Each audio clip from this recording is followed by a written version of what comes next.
Usually when we think about taking a test, there's this very specific, almost visceral physical sensation that comes to mind. Oh, absolutely. The anxiety. Yeah, exactly. If the sweaty palms or, the ticking clock on the wall, Right. maybe like the smell of a freshly sharpened #2 pencil, Mm.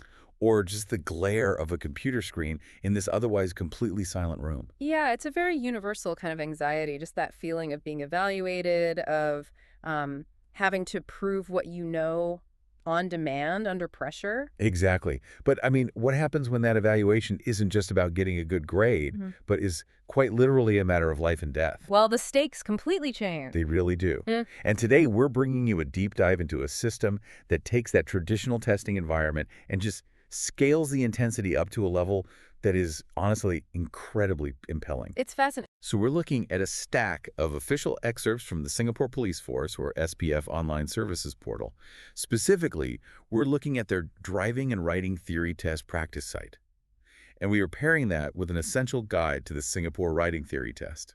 Yeah, and it's a really striking combination of sources to look at side by side. It really is. Because we're digging into the exact requirements, the digital tools, and those very high-stakes realities of navigating Singapore's rigorous driving and writing test system. Right. And our mission today is to unpack all of this for you.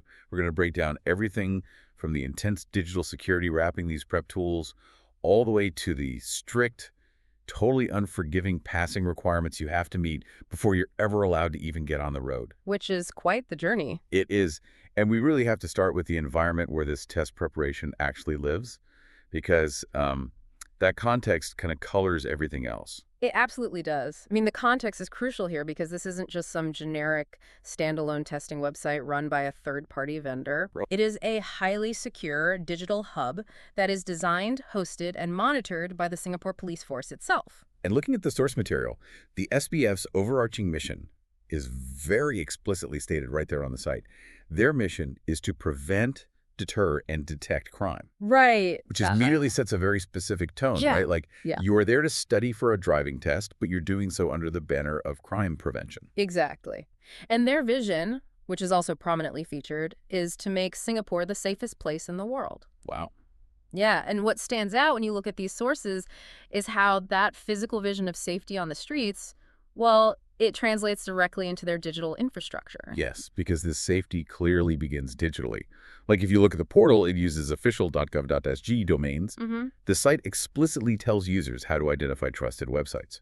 It points out that government agencies communicate exclusively via these specific domains. Right. And it mandates HTTPS-like. It literally tells you to look for the lock icon in your browser as the precaution before sharing any sensitive information whatsoever. And, that is just the baseline level of security. Right, just the start. Yeah. The environment is heavily fortified with this constant anti-scam messaging. So while you're there just trying to practice, like, identifying road signs. It's looking at stop signs. Right. The site is actively warning you about government official impersonation scams. It's quite a juxtaposition. Right next to where you might be looking up pedestrian safety rules, there are these bold warnings stating that government officials will never ask you to transfer money or disclose bank login details over a phone call. Never. Never. And they even provide a 247 Scam Shield helpline at $17.99 for users to call if they're unsure if a message they received is a scam. Which, honestly, is an incredibly proactive stance for a police force to take on a learning portal. It really is. Because they're integrating modern conveniences into the site, they note they've added payment methods like credit and debit cards, Apple Pay, Google Pay, and Pay Now. Right, to make the administrative side totally frictionless. Exactly.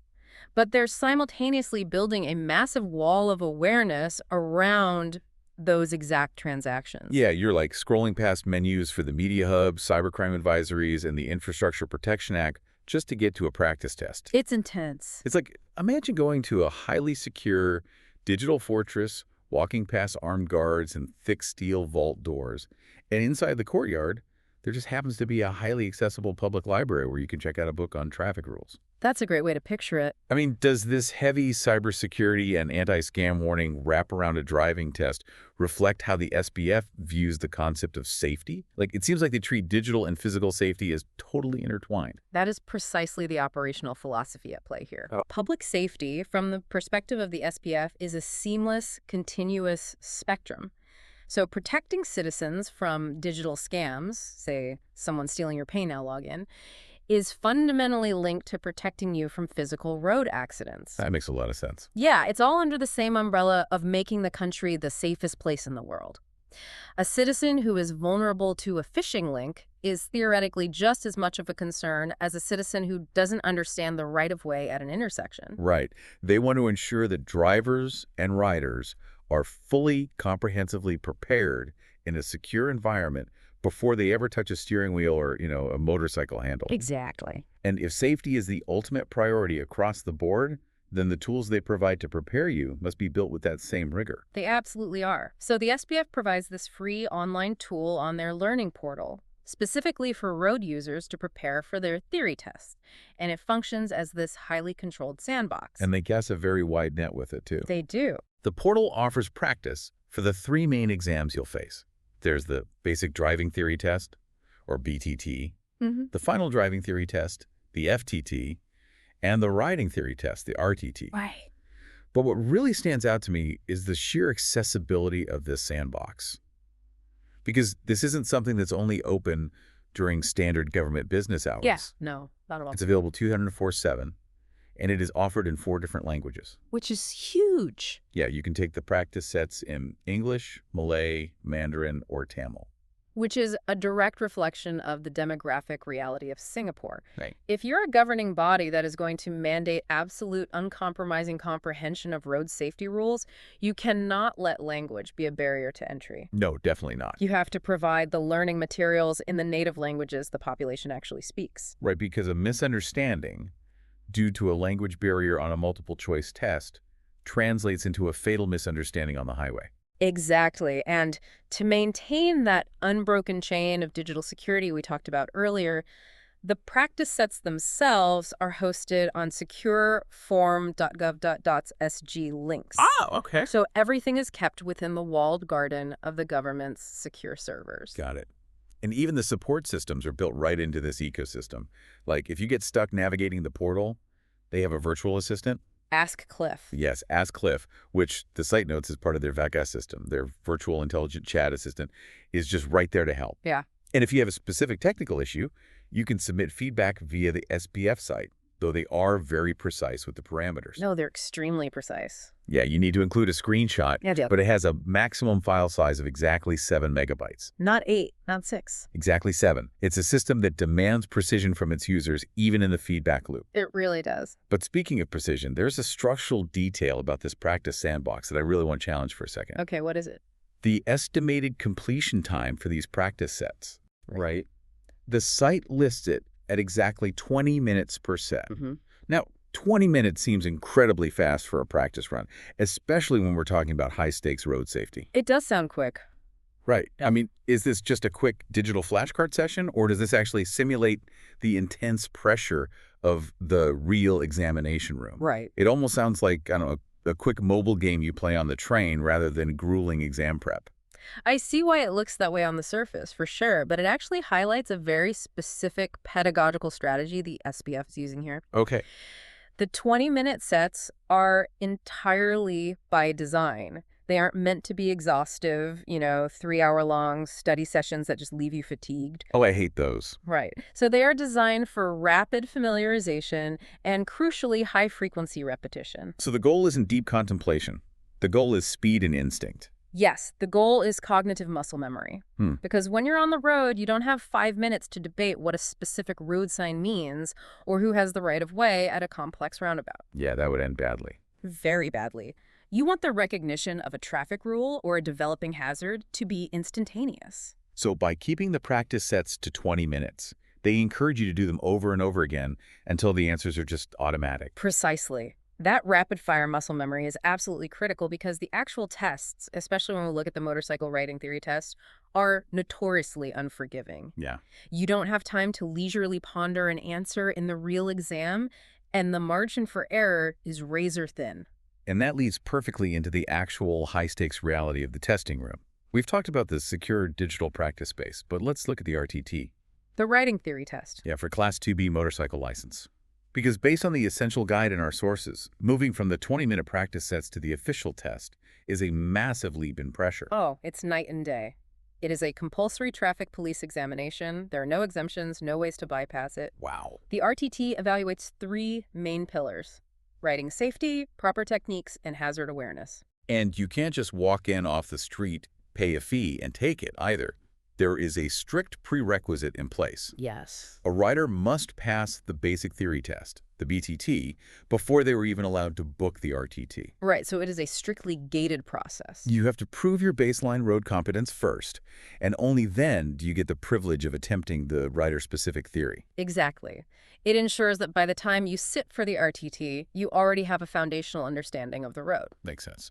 But once you are sitting in that room for the RTT, the format is designed to test how deeply that knowledge is ingrained. Here comes the ticking clock. You are facing 50 multiple-choice questions, and you have exactly 50 minutes to complete them. 1 minute per question. 1 minute per question. And it's not just the ticking clock that makes that 50 minutes so intense, it's the margin for error. Right. Having 1 minute per question is tough, but having to get 45 of them right is on another level entirely. It's demand. A passing score of 45 out of 50 really stood out to me. Because in almost any other context, like a traditional university exam, for instance, missing 10% of the questions is still an A or an A- grade. Oh, yeah, you'd be celebrating. Exactly. Yeah. But here it's a failure.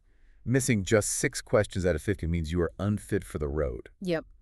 Why is the barrier to entry set so incredibly high just for the theory portion? I imagine it has something to do with the fact that you aren't surrounded by a steel cage on a motorcycle, but is there a specific operational philosophy behind this 90% mark? You've hit the nail on the head regarding the physical vulnerability. The authorities are highly aware of the reality of operating a motorcycle compared to driving a car. Right. As you said, on a motorcycle, you don't have a steel frame absorbing an impact. You don't have airbags, and you definitely don't have seatbelts. You are entirely exposed to the elements and the physics of a crash. Therefore, a 10% margin of error in hazard awareness isn't just a dropped letter grade. It can literally be the difference between life and death. If a rider only understands 80% of the potential hazards on a busy expressway, well, that missing 20% is exactly where fatal accidents occur. Wow. So a 90% threshold isn't them being arbitrarily difficult or, trying to create an elite club of riders? Not at all. It's a direct reflection of the actual survival rate required on the asphalt. Exactly. They cannot afford to let riders on the road who are merely good enough. The strictness of the evaluation is completely justified by the physics of riding. That makes a lot of sense. But interestingly, though, while the cognitive and mental cost to pass is incredibly high, the financial cost to take the test is quite low. Yeah, I noticed that. The fee is just $7.20, excluding administrative fees. $7.20, which tells you a lot about the system's priorities. It really does. They aren't trying to price people out of riding or use the test as a revenue generator. Yeah. The barrier to entry isn't financial. It is entirely competence-based. Yes. You pay your $7.20, which is like the price of a fancy coffee, and you simply have to prove you are 90% perfect. But here's the crucial detail that many learners overlook. Yeah. Passing this brutal 50-question test isn't the finish line. Right, because there's more. Earning that 90% is just the theory. What's vital to understand is that passing the RTT actually triggers a literal countdown clock for the rider in the physical world. Yes, the post-test reality is incredibly rigid. According to the guide, once you achieve that 90% and pass the RTT, that result is only valid for exactly 1 year. 1 year. You have a 12-month window. And within that time frame, the rider must pass their practical riding test. If they don't, if that 12 months expires, the RTT result completely vanishes. It expires, and they have to go back and retake the grueling 50-question theory test all over again. It creates a tremendous amount of urgency. It really does. And I have to question this strict 1-year validity rule. Okay, why is that? Well, why put a 12-month expiration date on theoretical knowledge? It's not like the rules of the road spoil like milk Yeah. in the fridge, right? Right. If I know what a blind spot is today, Sure. and I know how to navigate a hazard today, won't I know those exact same rules in 18 months? It just feels like theoretical knowledge shouldn't degrade that quickly. I totally get that, and it's actually a very common frustration among learners who feel they've, already proven themselves. Yeah. But if we look at the cognitive science behind adult learning, theoretical knowledge actually does fade rapidly if it isn't immediately applied to practical physical execution. Really? Okay, I suppose it's a bit like learning a new language on an app, but never actually speaking it out loud with another person. That is a perfect analogy. You might know all the vocabulary words on the screen, but when you're dropped into a conversation, you freeze. You just panic. Exactly. In the context of writing, if you learn how to identify a hazard on a multiple choice screen, but you don't physically mount a motorcycle, turn your head, balance the weight of the bike, and navigate traffic for a year and a half. Yeah. That neural pathway in your brain weakens significantly. Wow. So the expiration date isn't just bureaucracy. It's a highly intentional psychological tool. It is. It is designed by the authorities to force action. Ah, I see. It forces riders to translate textbook knowledge onto the actual asphalt while the information is still perfectly fresh. Right. They want you out there while it's still top of mind. Right, because it actively prevents a scenario where someone passes the theory test, doesn't ride a bike for 3 years, and then jumps straight into a practical test with severely degraded hazard awareness. Which would be terrifying. Exactly. The ticking clock ensures that the 90% perfection they proved on paper is immediately converted into physical competence. And once that clock starts, the stakes move from the digital realm into the physical world.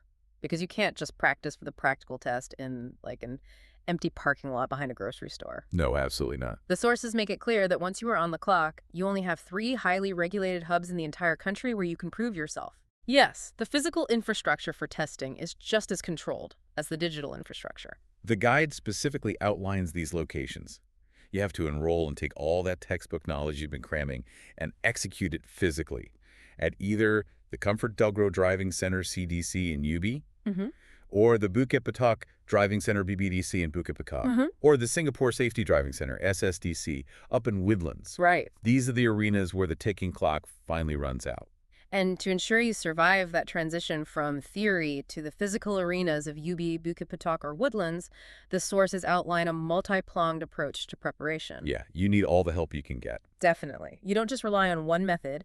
You use the official SPF RTT booklet to learn the foundational rider-specific rules. Okay. You utilize the online portal we discussed to build that 20-minute muscle memory, and they even recommend incorporating mobile apps like the Google Play RTT app so you can practice on the go. So it requires a total immersion in the material to ensure you hit that 90% threshold and then immediately apply it before your 12 months are up. Yes, total immersion. When you step back and look at the gauntlet a rider actually has to run, it is a remarkably cohesive system. It is. It's a comprehensive, holistic approach designed with one singular goal, creating the safest roads possible by demanding excellence from the very first interaction. It really is an incredible journey. I mean, it starts with entering the highly secure, scam-free digital gates of the SDF website, navigating past serious cybercrime advisories just to find your practice portal. Right. Then you're training your cognitive muscle memory in those 20-minute intervals, using whichever of the 4 languages ensures your absolute comprehension. And from there, you step into the examination room to face down 50 questions in 50 minutes. Knowing you have to achieve near perfection. Exactly, a 90% threshold just to pass, because the physics of riding a motorcycle demand nothing less. And if you conquer that, your reward is that 1-year ticking clock.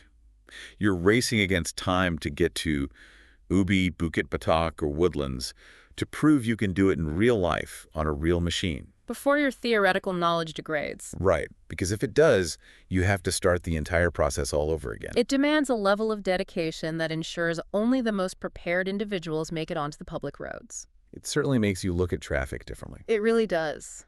Knowing the gauntlet that every licensed rider has had to run, it totally changes your perspective on the flow of a morning commute. Oh, for sure. So we want to leave you with a final thought to mull over on your own as you go about your day. Let's hear it. Now that you know exactly how rigorous this system is, that it requires 90% perfection just to attempt the practical motorcycle test, How might this strict standard actively shape the psychology and the culture of drivers on Singapore's roads? It's a great question because you have to consider how different your own daily commute in your own city might look and feel if every single driver and rider around you had been forced to prove they were 90% perfect just to turn the key. It brings a whole new meaning to those sweaty palms and number 2 pencils we talked about at the beginning, doesn't it? It really does. The test anxiety in this system isn't just about a personal grade. It's about guaranteeing the physical safety of everyone around you. Thanks for joining us on this deep dive.